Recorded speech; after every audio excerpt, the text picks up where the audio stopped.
बिस्मिल्लाहिर्रहमानिर्रहीम and hello everyone. Last class के अंदर हम लोगों ने पार्टनरशिप चेंजेस पढ़ रहे थे और हम लोगों ने उधर लास्ट क्लास के अंदर पार्टनरशिप का रिटायरमेंट का केस भी देख लिया था। आज की क्लास के अंदर हम अब पास पेपर्स की तरफ जाएंगे और पास पेपर्स को सॉल्व करना स्टार्ट करेंगे, मैक्सिमम जितने हम कर सकते हैं ताकि आपको चेंजेस एक दफा प्रॉपर्ली समझ आ जाए। तो हम पार्टनरशिप चेंजेस कर रहे थे जो कि पहले एएस में हुआ करता था, फिर ए2 में आ गया, तो इसके कुछ पास पेपर्स जो हम पुराने करेंगे वो सारे एएस यानी कि पेपर 2 से होंगे। अब इस सवाल को देखते हैं जरा, और पार्टनरशिप चेंजेस में देखते हैं अब एग्जामिनर हमसे क्या क्या बातें करता है। बोलता है the following statement of financial position of M a sole trader is as follows. तो भाई एक पार्टनरशिप, एक सोल ट्रेडर बिजनेस है और इसकी एक बैलेंस शीट है। इसकी बैलेंस शीट देखें तो इसके पास कुछ इक्विपमेंट है, इसके पास कुछ फिक्सर्स एंड फिटिंग्स हैं, डन। इसके पास कुछ इन्वेंट्री है और कुछ ट्रेड रिसीवेबल्स है। इसका कैपिटल अकाउंट बैलेंस ये है, प्रॉफिट फॉर द ईयर ये हुआ, इसने ड्राइंग्स ये करी और इसका क्लोजिंग कैपिटल ये आ गया। ठीक है, यानी कि ईयर एंड जब हुआ तो इसका कैपिटल कितना बनता था, इसका पैसा कितना बनता था एट द ईयर एंड 442, यानी कि आज अगर ये बिजनेस क्लोज करता है तो उसका कैपिटल इतना है। फिर उसके बाद ट्रेड पेबल्स है आपके पास, और उसके बाद फिर बैंक ओवरड्राफ्ट हुआ ये बात याद रखिएगा कि इसका 4,000 रुपए का 14,000 रुपए का बैंक क्या है, ओवरड्राफ्ट है। अच्छा, हम लोग क्या करते हैं, हम लोग आगे बढ़ते हैं सवाल में। Additional information on 1 May 2012 M admitted A as a partner. देखो हुआ क्या, ये जो बैलेंस शीट है ना, हमेशा आप इस चीज को जरा ध्यान दीजिएगा। ये जो बैलेंस शीट है ये 30 अप्रैल 2012 को बनी और इसके बिल्कुल नेक्स्ट डे क्या तारीख होगी, 1 मई 2012 होगी। तो 1 मई 2012 को इसने एक नया पार्टनर एडमिट कर लिया, यानी कि ये जो केस है जो हम करने जा रहे हैं पास पेपर में, ये एडमिशन ऑफ अ पार्टनर है। अगेन होना कुछ भी नहीं है, होना बड़ा सिंपल है, आसान सही है जैसे होता है अब तक। अब अगर आप यहाँ पे देखें तो सबसे पहले आपको यहाँ पे बात करता है the profit sharing ratio between M and A was agreed 3:2, यानी कि इनका जो अग्रीमेंट हुआ है वो इनका प्रॉफिट शेयरिंग रेशियो कितना होगा, 3:2 का हो जाएगा। ए agreed to pay a cheque in the partnership for 2 lakh rupaye and bring a vehicle of 94,000 and inventory value 26,000 rupaye. यानी कि ए जब आ रहा है ना, तो ए बिजनेस में आते हुए कुछ बैंक के थ्रू पैसा डाल रहा है, बैंक में बिजनेस के एक व्हीकल लेके आ रहा है और एक इन्वेंट्री लेके आ रहा है, तो ये टोटल इसकी इन्वेस्टमेंट बन गई।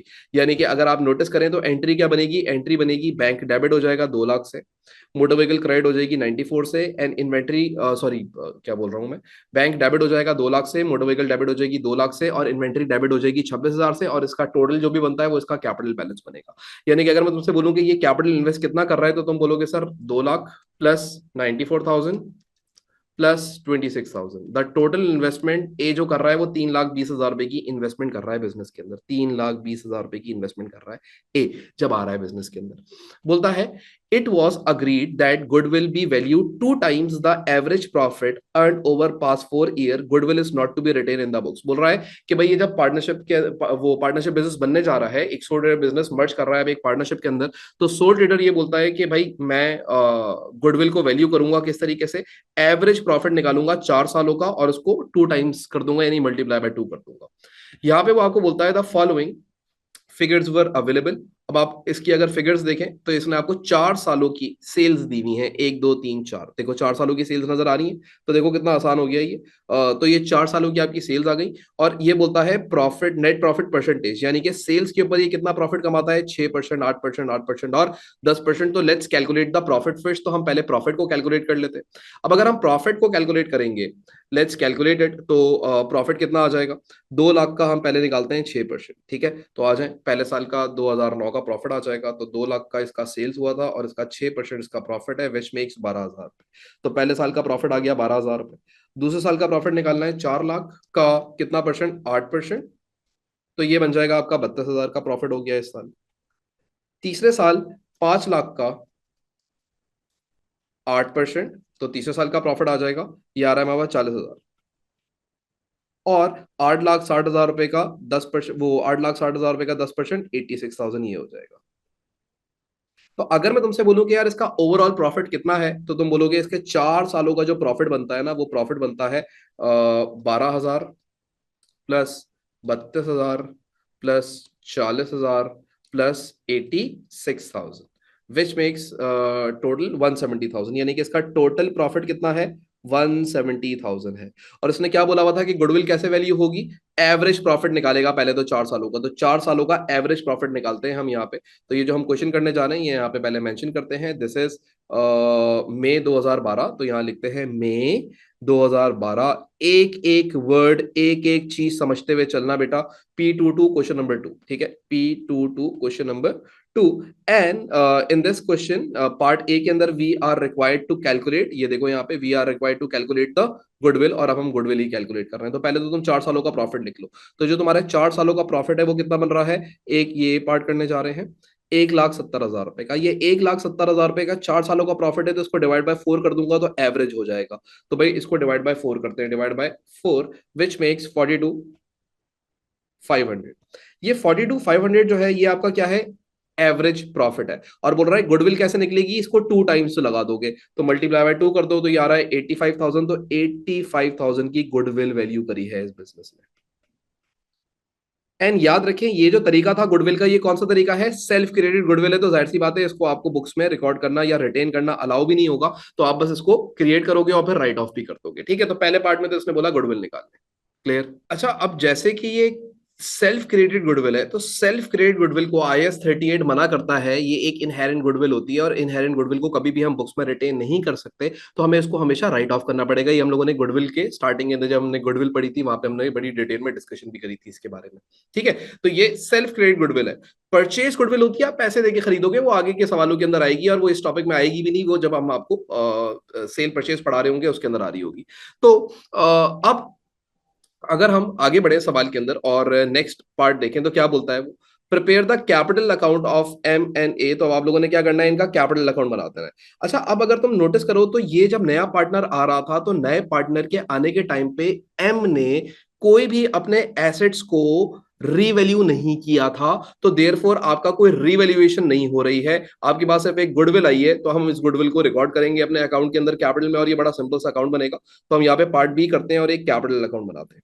अब मेरा बेटा ये जो कैपिटल अकाउंट आपका बनेगा ना, ये पार्ट बी करने जा रहे हैं हम लोग यहाँ पे। अब जरा देखें कितना सिंपल सा लगेगा आपको ये कैपिटल अकाउंट। अब जाहिर सी बात है दो पार्टनर्स आ चुके हैं बिजनेस के अंदर, तो कैपिटल अकाउंट के अंदर भी दो कॉलम्स बना करेंगे, क्योंकि दो पार्टनर्स हैं तो दोनों की इन्वेस्टमेंट यहाँ पे शो हुआ करेगी।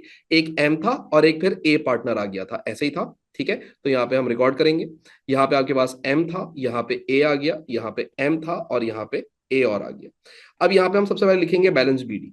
अब एम का बैलेंस बीडी कितना था, आप ये देखो, जब नया पार्टनर आया तो उस टाइम पे एम का कैपिटल कितना था।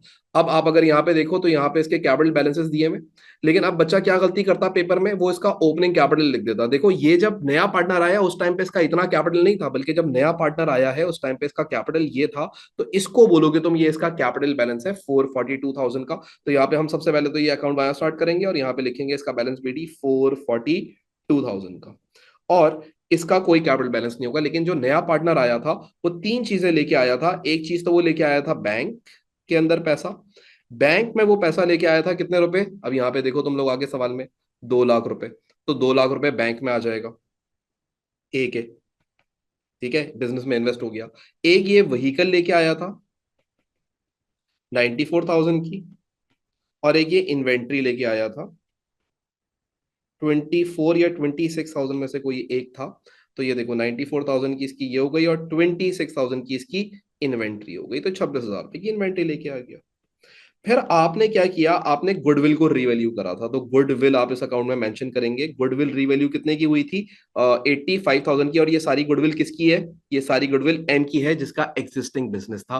तो अब आप जब बांटोगे तो एक ही में ही बटेगी, तो वो 85,000 यहाँ पे आ गया। और उसके बाद फिर आप क्या करोगे, इस गुडविल को राइट ऑफ करोगे। तो अब गुडविल को राइट ऑफ कैसे किया जाएगा, देखो अब इनका प्रॉफिट शेयरिंग रेशियो कितना है, एनपीएसआर कितना है, 3:2 है। तो 3:2 के रेशियो को यूज करते हुए गुडविल को हम क्या करेंगे, राइट ऑफ कर देंगे। तो भाई अब आपने कैसे करना है, 85,000 मल्टीप्लाई बाय 3 डिवाइड बाय 5, और 85,000 मल्टीप्लाई बाय 2 डिवाइड बाय 5। तो इसके आंसर्स निकाल लेते हैं हम सबसे पहले। तो 85,000 मल्टीप्लाई बाय 3 डिवाइडेड बाय 5, तो ये आ रहा है हमारे पास 51,000। तो एक पार्टनर का 51,000 आ जाएगा, ठीक है। और इधर लिख लेते हैं, चलें जी 51,000, और दूसरे के राइट ऑफ करोगे तो इसमें से 85,000 माइनस कर दो, डायरेक्टली आंसर आ जाएगा 34,000।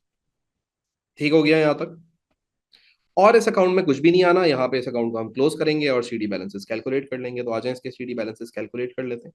तो अब आप लोगों का ये कैपिटल अकाउंट भी रेडी हो गया। अभी बिल्कुल एक पहले ही सवाल था और इत्तेफाक से बहुत ही सिंपल सा सवाल निकला, तो कोई मसला नहीं है। यहाँ पे हम लिखेंगे बैलेंस सी डी। अब ये हो जाएगा 442,000 पहले से था, 442,000 इसका कैपिटल एम का प्लस 85,000 की goodwill, which makes in total 527,000।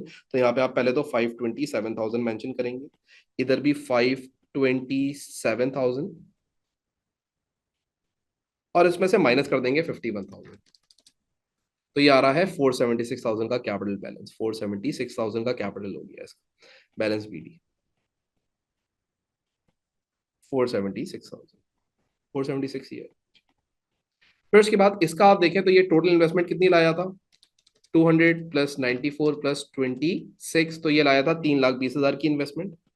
3,20,000 की इन्वेस्टमेंट में से 34,000 जो है वो आपके एम ने गुडविल के नाम पे इससे ले लिया, तो ये माइनस कर देंगे आप इसमें से 34, विच मेक्स इन टोटल 286,000। तो इसका जो कैपिटल है बिजनेस के अंदर वो कितना होगा, 286,000 होगा, 286,000 होगा। This is the perfect capital account which we have made it right now. ये आपका एक कैपिटल अकाउंट भी बन गया जो एग्जामिनर की रिक्वायरमेंट थी। Now once we are done with this, तो अब हम लोगों ने क्या करना है, अब हम लोग को एग्जामिनर बोलता है prepare statement of financial position of new partnership. जो अब ये नई पार्टनरशिप आई है उस नई पार्टनरशिप की एक बैलेंस शीट बनाएंगे। तो आ जाए इसकी एक बैलेंस शीट भी जल्दी से बना लेते हैं। अच्छा, बैलेंस शीट बड़ी सिंपल सी होती है, तो बैलेंस शीट के अंदर आपने कोई बहुत ज्यादा टेंशन नहीं लेनी।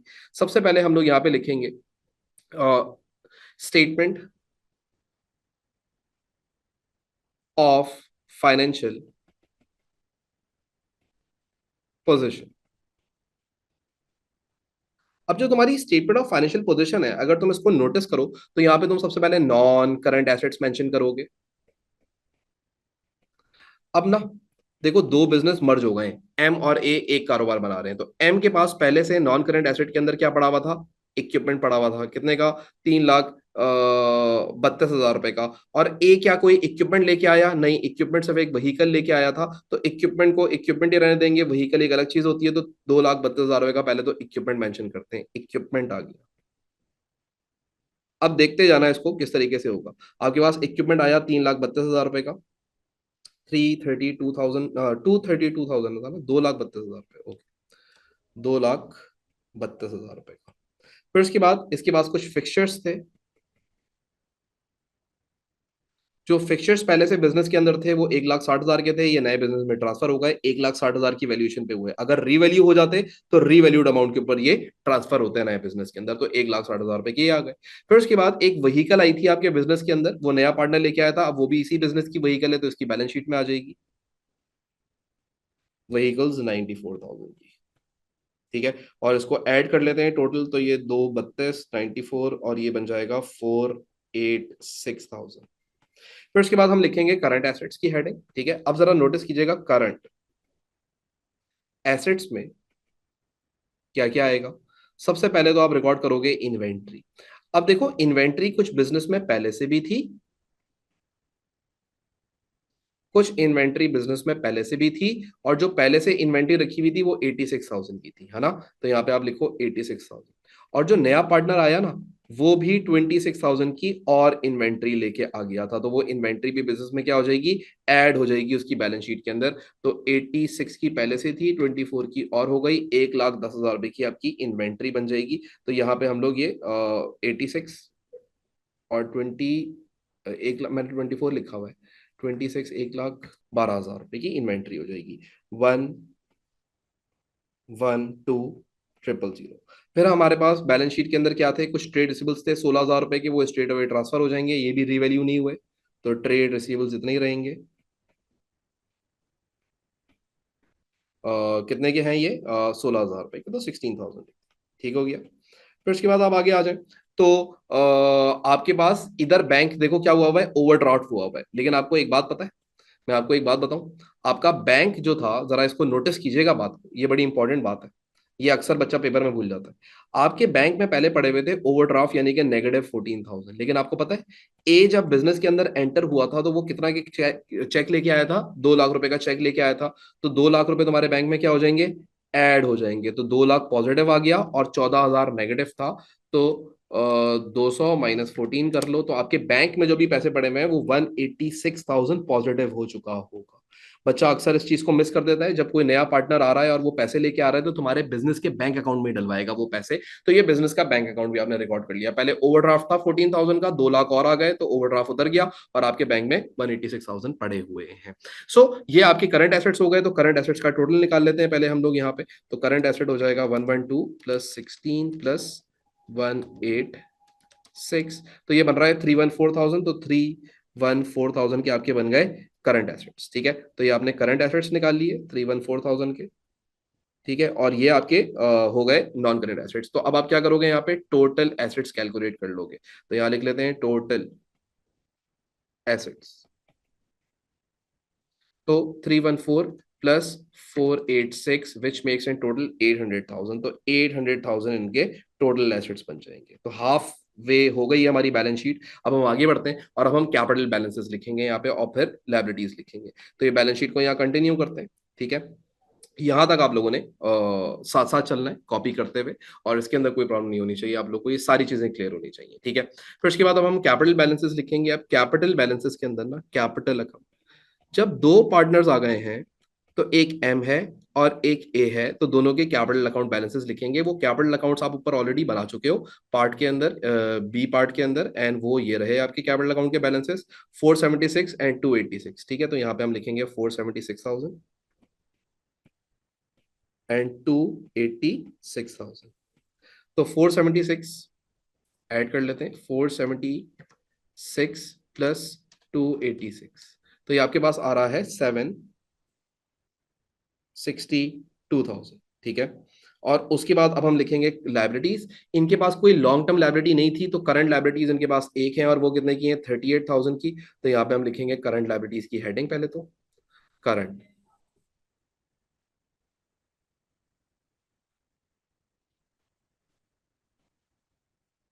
और इधर आ जाएगा आपके पास ट्रेड पेबल।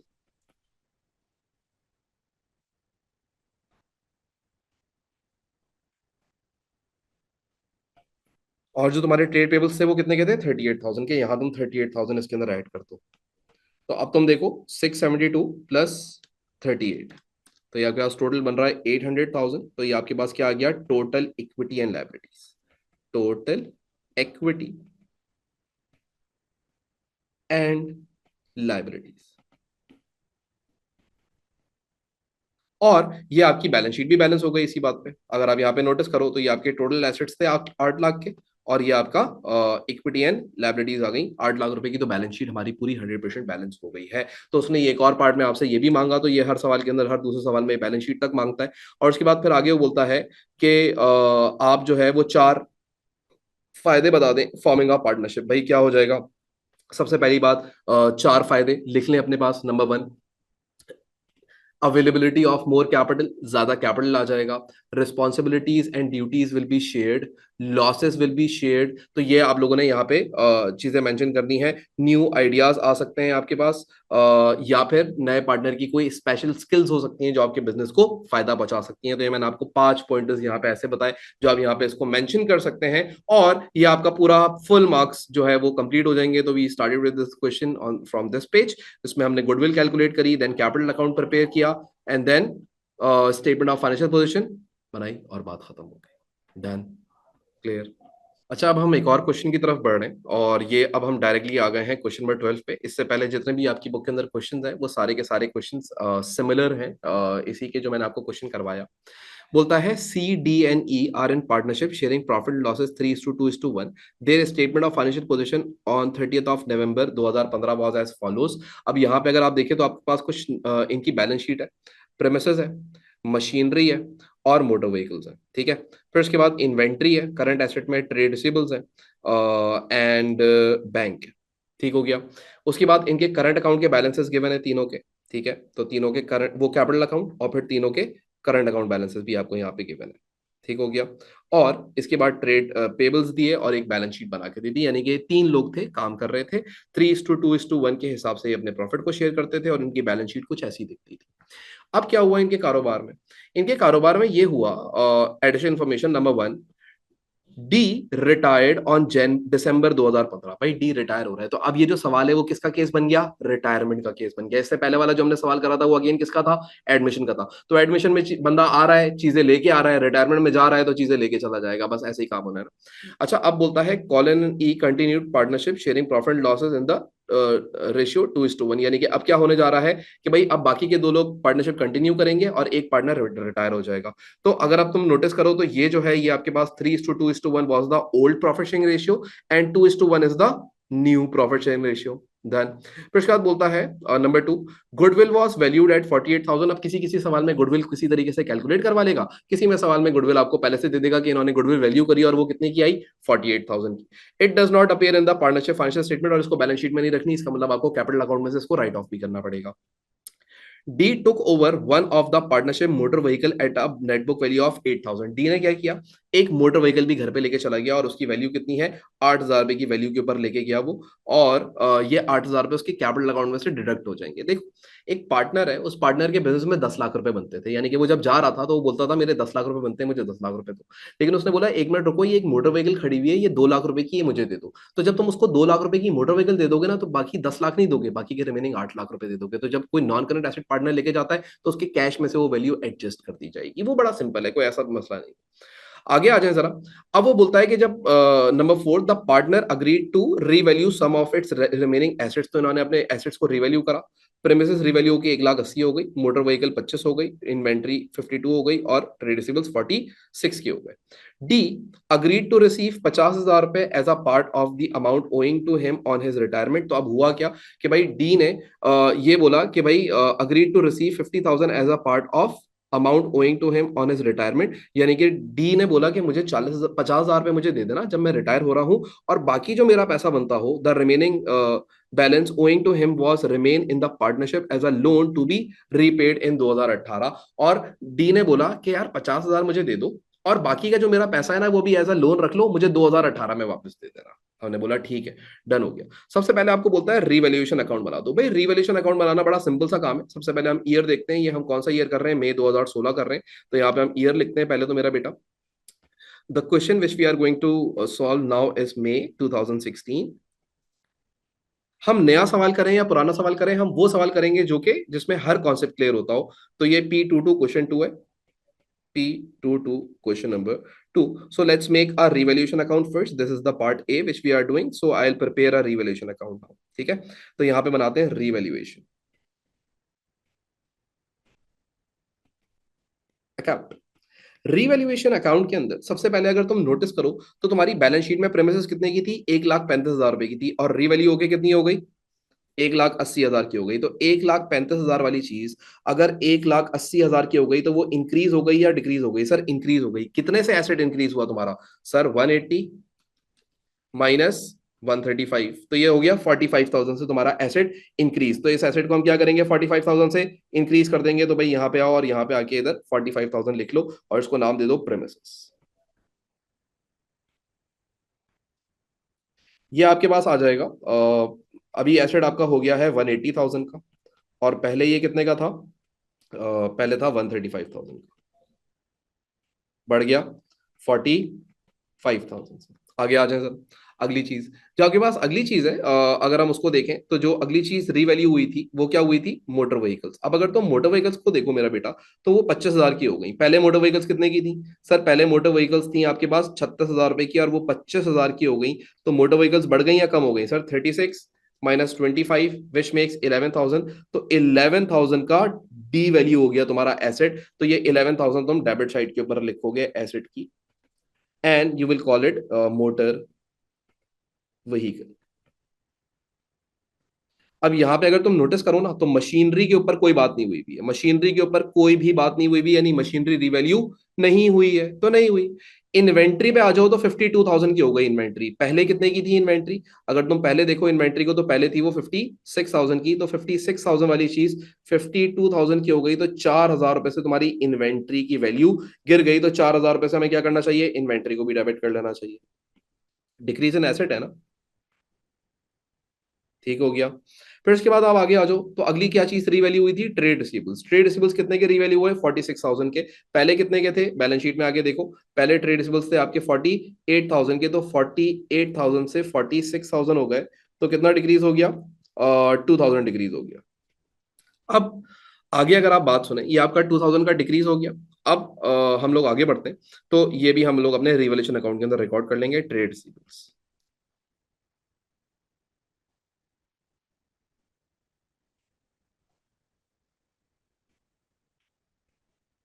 2,000 रुपए का, तो ये 2,000 रुपए का हम ये भी रिकॉर्ड कर लेंगे। इसके अलावा और कुछ भी नहीं हुआ। तीन पार्टनर्स थे, तीनों पार्टनर्स के अंदर इसके बैलेंस को क्या करेंगे? ट्रांसफर कर देंगे। अब आप देखो कि भाई रिवैल्यूएशन का गेन हुआ है या रिवैल्यूएशन का लॉस हुआ है। सबसे पहले रिवैल्यूएशन के बारे में अगर आप नोटिस करें यहाँ पे, तो रिवैल्यूएशन का हमें यहाँ पे नजर आएगा कि भाई रिवैल्यूएशन का क्रेडिट साइड हैवियर है। तो आप अगर निकालो तो 45 minus 11 minus 4 minus 2 which makes 28,000, तो रिवैल्यूएशन का गेन आ गया। तो ये गेन और रिवैल्यूएशन कैपिटल अकाउंट्स के अंदर ट्रांसफर कर दिए जाएंगे। कितने का गेन आ रहा है? 28,000 का। अच्छा, ये तीनों पार्टनर्स हैं, इनके नाम भी लिख लो। कौन कौन थे? सी, डी और ई थे। तो सी, डी एंड ई। 28,000 रुपए का वो गेन ऑन रिवैल्यूएशन हुआ है, तो ये गेन ऑन रिवैल्यूएशन इन सारे पार्टनर्स में बढ़ जाएगा using their profit sharing ratios. तो ये प्रॉफिट शेयरिंग रेशियोज इनके क्या थे? जो एग्जिस्टिंग प्रॉफिट शेयरिंग रेशियोज थे वो इनके 3, 2 और 1 थे। तो अब अगर हम यहां पे देखें, तो ये 3, 2 और 1 के हिसाब से 3/6 बन जाएगा ना, 2/6, 1/6। ठीक है, आज हम कैलकुलेट करते हैं, तो ये हो जाएगा इंटू 3/6। तो ये आ रहा है आपके पास पहला 14,000। तो ये हम लोग इसको पहले कैलकुलेट कर लेते हैं। यार ये मैंने सही किया है, 45 माइनस 11 माइनस 4 माइनस 2, तो ये 28 आपके पास आ रहा है। मोटर व्हीकल की वैल्यू जरा एक दफा मुझे देखने देना। मैंने एक चीज, मोटर व्हीकल्स 25,000 की हो गई ना, और पहले कितने की थी? 36,000 रुपए की मोटर व्हीकल्स थी। तो ये आपकी, अच्छा, एक पार्टनर एक मोटर व्हीकल घर भी तो लेके गया था। हाँ, तो वो जो मोटर व्हीकल घर लेके गया था वो हम लोगों ने यहाँ मेंशन नहीं करी, वो हम भूल गए। तो इसको भी हमने रिकॉर्ड करना होगा यहाँ पे। तो मोटर व्हीकल्स जो थी, ये देखो, ये हम लोगों ने एक गलती करी हुई है, मैं तुम्हें बताता हूँ ये मैंने क्या गलती करी। मैंने ये चीज मिस कर दी है पढ़ते हुए। देखो, 36,000 की मोटर व्हीकल्स थी। 36,000 की मोटर व्हीकल्स में से एक मोटर व्हीकल 8,000 वाली तो पार्टनर ले गया था ना, ठीक है। तो यहाँ पे तुम क्या करोगे? 8,000 रुपए माइनस कर दोगे। तो अब तुम्हारे पास रिमेनिंग कितना बचा? 36 - 8, तो ये बचा 28,000। 28,000 में से तुम्हारे पास जो एसेट की वैल्यू है वो अब कितनी हो चुकी है? मोटर व्हीकल्स की 25,000 हो गई है। तो यहाँ पे 25,000 अगर तुम देखो, तो तुम्हारा एसेट डिक्रीज कितने से हो रहा है? 3,000 से डिक्रीज हो रहा है। तो यहाँ पे तुम कितना मेंशन करते? रिवैल्यूएशन के अंदर 3,000 रुपए, हमने 11,000 रुपए मेंशन करा हुआ है, तो ये 3,000 रुपए आएगा यहाँ पे। ठीक है, तो 28, चलो दोबारा कर लेते हैं। 45 minus 3 minus 4 minus 2 which is 36,000 बन रहा है। 36,000, ठीक है।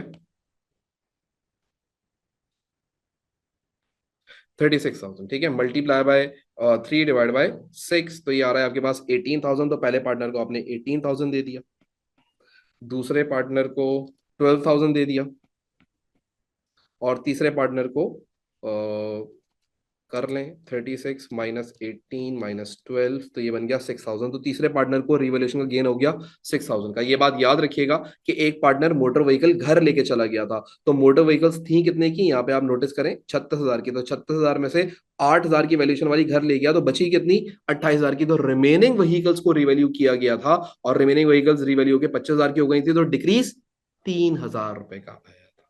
ठीक हो गया।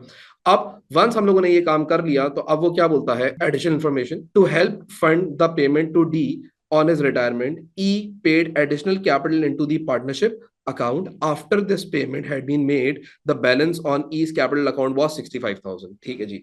अब यहाँ पे इसने एक ट्रिक खेली आपके साथ। वो ट्रिक क्या करी? उसने ये बोला कि भाई जब ये डी रिटायर हो रहा था ना, तो डी के रिटायर होने के लिए ई ने क्या करे थे? कुछ पैसे बिजनेस को दिए थे as a additional capital, as a additional capital. कितने पैसे दिए वो बात छुपा ली, लेकिन उसने ये बोला कि ई का जो अब कैपिटल बैलेंस हो जाएगा ये पैसे देने के बाद क्लोजिंग बैलेंस वो हो जाएगा 65,000 का। अब देखो हम लोगों ने करना क्या है, हम लोगों ने यहाँ पे बोलना है prepare the statement to show how much cash E paid into the partnership bank account, यानी उसने पार्टनरशिप बैंक अकाउंट के अंदर कितना कैश पे किया। लेकिन हम इस सवाल को थोड़ा सा और खोल लेते हैं और हम इस सवाल का एक कैपिटल अकाउंट बना के देखते हैं ताकि प्रॉपरली सारी चीजें हमें समझ आए। तो हम इस अकाउंट में सिर्फ सिर्फ ई का नहीं बनाएंगे बल्कि तीनों का कैपिटल अकाउंट बनाते हैं यहाँ पे, और तीनों के कैपिटल अकाउंट के बारे में डिटेल में बात करते हैं ताकि आपको एक एक लफ्ज इसका समझ आए कि ये इसने मांगा क्या था, और उसके बाद आपको फिर खुद ही इतनी चीजें आसान लगेगी कि आप बोलोगे सर ये बिल्कुल ही बच्चों वाले सवाल पूछता है हमसे। ठीक है, तो ये आपके पास तीन पार्टनर्स हैं, तो मैं पहले तीन कॉलम्स बना देता हूँ। ठीक है, आपके पास ये तीन कॉलम्स आ गए, ये आ गया आपके पास A B and C.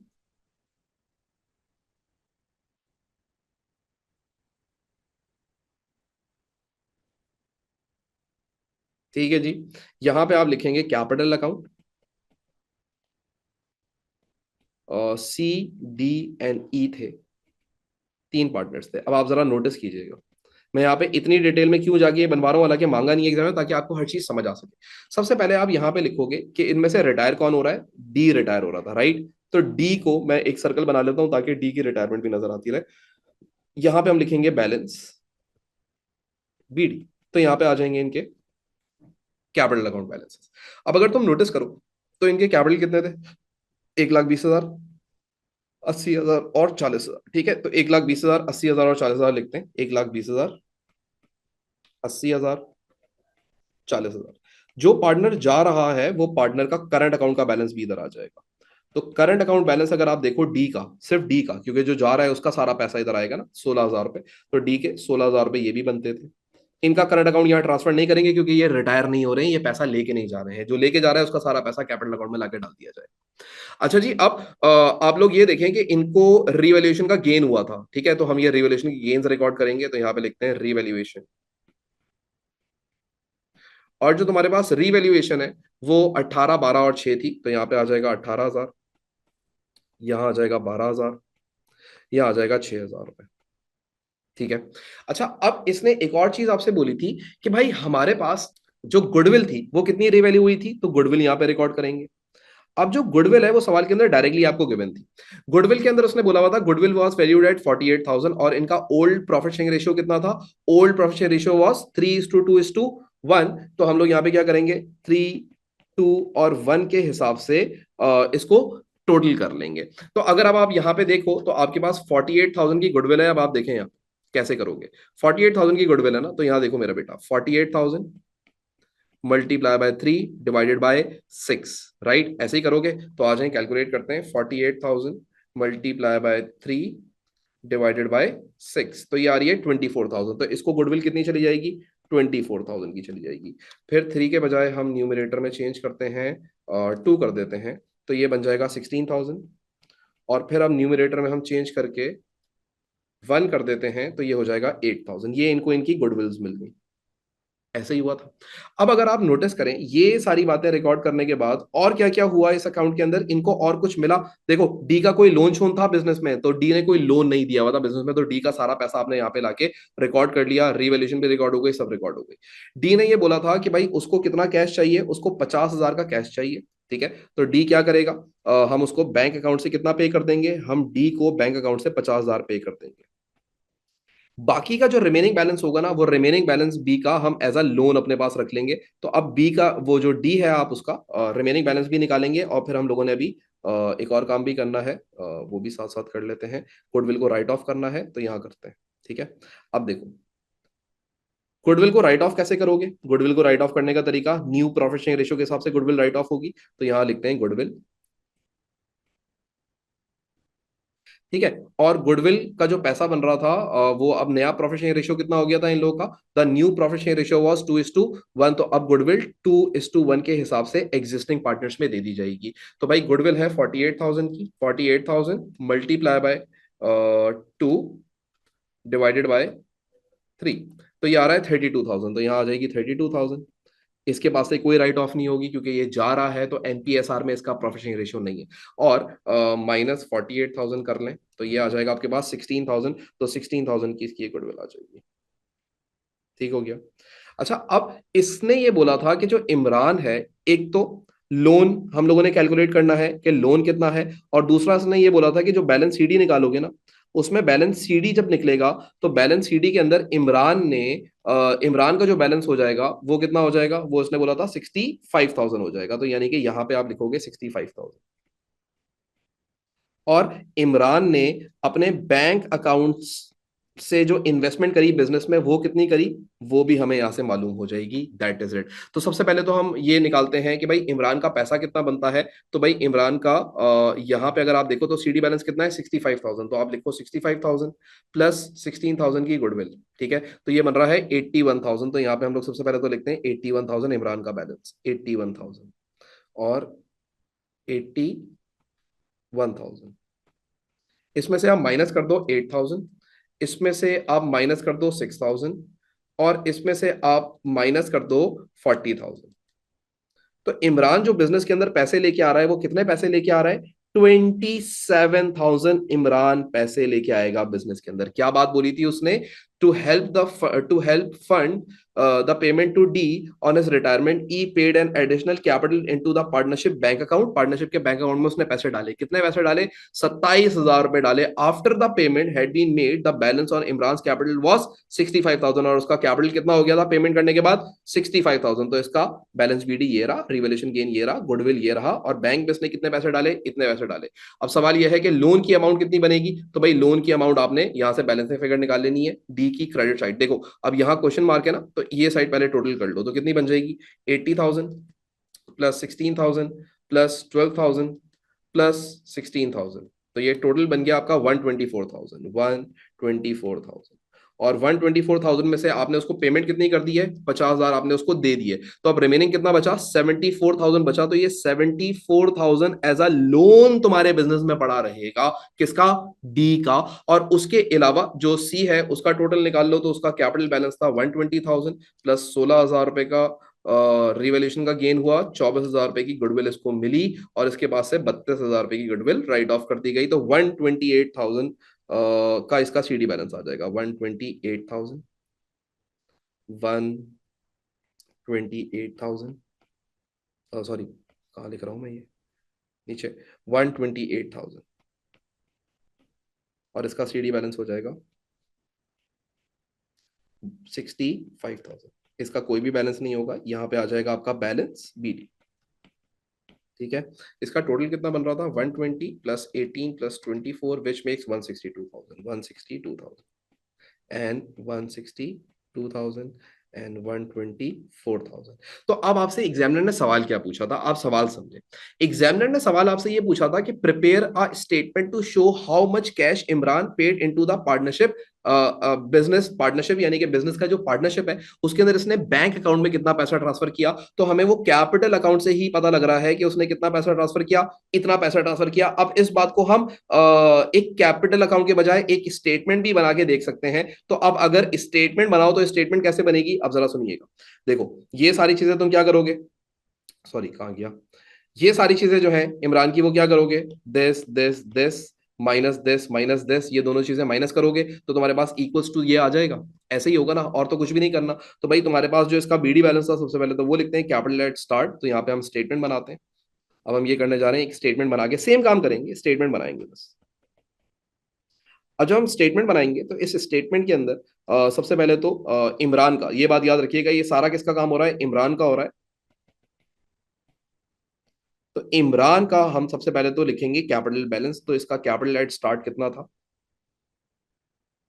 Capital eight start that was given in the question, बल्कि क्वेश्चन भी ना उठाएं तो यहां से आप उठा लें, 40,000 का था, दिख रहा है ना सबको, कैपिटल कितना था स्टार्ट में, 40,000 का था, तो यहां लिखोगे 40,000।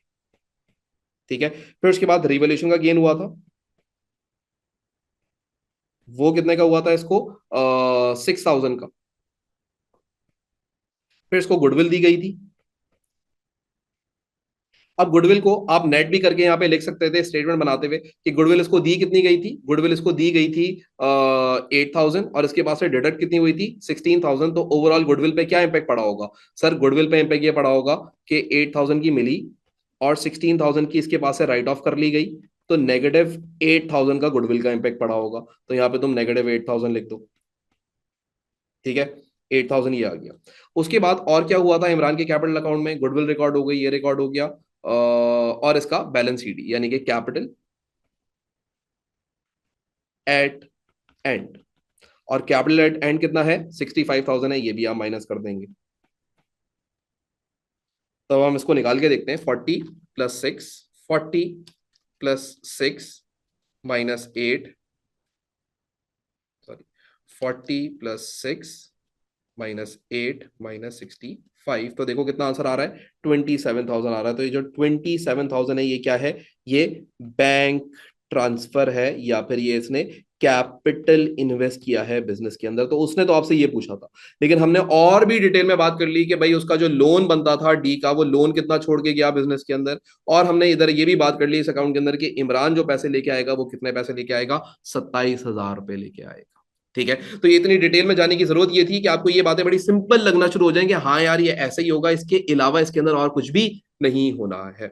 अच्छा जी, अब आप लोग अगर आगे आ जाएं सवाल के अंदर, तो बोलता है state 3 advantages to sole trader forming a partnership. Again वही सेम सवाल आ गया। लॉसेस शेयर हो जाएंगे, रिस्पॉन्सिबिलिटीज शेयर हो जाएंगी, ड्यूटीज शेयर हो जाएंगी, न्यू आइडियाज आएंगे, मोर कैपिटल का एक्सेस होगा। State 3 reasons why partnership maintain a separate capital account and current account. तो अब ये जो पार्टनरशिप बिजनेस होते हैं, ये partnership businesses separate current account और सेपरेट जो कैपिटल अकाउंट है वो क्यों बनाते हैं? क्योंकि वो अपने कैपिटल अकाउंट को एक फिक्स्ड अकाउंट, एक परमानेंट अकाउंट मानते हैं, और करंट अकाउंट को पार्टनर का बिजनेस में इनकम का अकाउंट मानते हैं। तो इसी वजह से हम इन दोनों अकाउंट्स को सेपरेटली डील करते हैं। तो हम लोग क्या करते हैं, लेट्स सपोज इसका मार्केट स्कीम पे जाते हैं, और मार्केट स्कीम पे जाके क्वेश्चन नंबर 12 कर रहे हैं, इसका आंसर आपको शो कर देते हैं। You need to write it down, ताकि आपका ये पूरी क्लैरिटी के साथ आ जाए। सो हियर वी गो, ये आपके पास मार्केट स्कीम आ गई। एंड इसके अंदर हम कैपिटल और करंट अकाउंट के जो वो रीजंस हैं वो आपको यहाँ से दिखा भी देते हैं। ठीक है, ये 27,000 ही आ रहा है इमरान का, तो इसका मतलब हमने ऊपर जितना भी करा होगा सब करेक्ट किया हुआ होगा। ठीक है, देखो, separate capital account shows original investment made by the partner on long term basis. तो वो एक लॉन्ग टर्म अकाउंट, एक परमानेंट अकाउंट रखते हैं।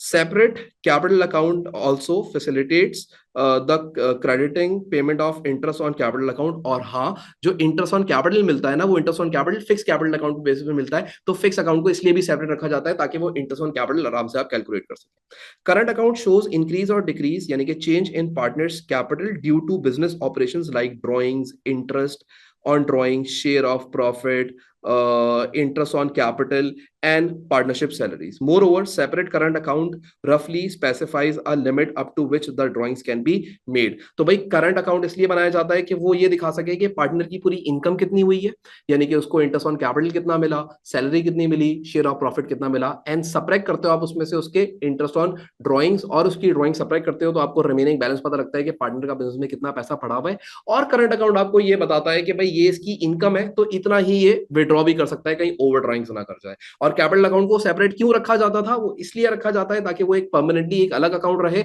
और उसके अंदर सिर्फ उसकी इन्वेस्टमेंट जब वो करे या इन्वेस्टमेंट निकाले तो वो वहां पे शो की जाए, और जब इंटरेस्ट ऑन कैपिटल दिया जाए तो उस फिक्स कैपिटल के बैलेंस को देखते हुए इंटरेस्ट ऑन कैपिटल पार्टनर को उसके करंट अकाउंट में दे दिया जाए। So these are the reasons, that's why हम करंट अकाउंट और कैपिटल अकाउंट को सेपरेट रखते हैं। Done, clear? तो ये एक पूरा क्वेश्चन था जो हम लोगों ने करा, और इस क्वेश्चन को देख लें, और ये सारी चीजें हम लोग कर चुके हैं, और ऊपर वाले पार्टनरशिप के एडवांटेजेस हैं वो भी आपको नजर आ रहे होंगे। तो this is it for now. ये हम लोगों ने आज एक और केस करा जिसके अंदर हम लोगों ने रिटायरमेंट देखी और एग्जामिनर का पॉइंट ऑफ व्यू देखा कि वो किस तरीके से सवाल पूछता है। डन।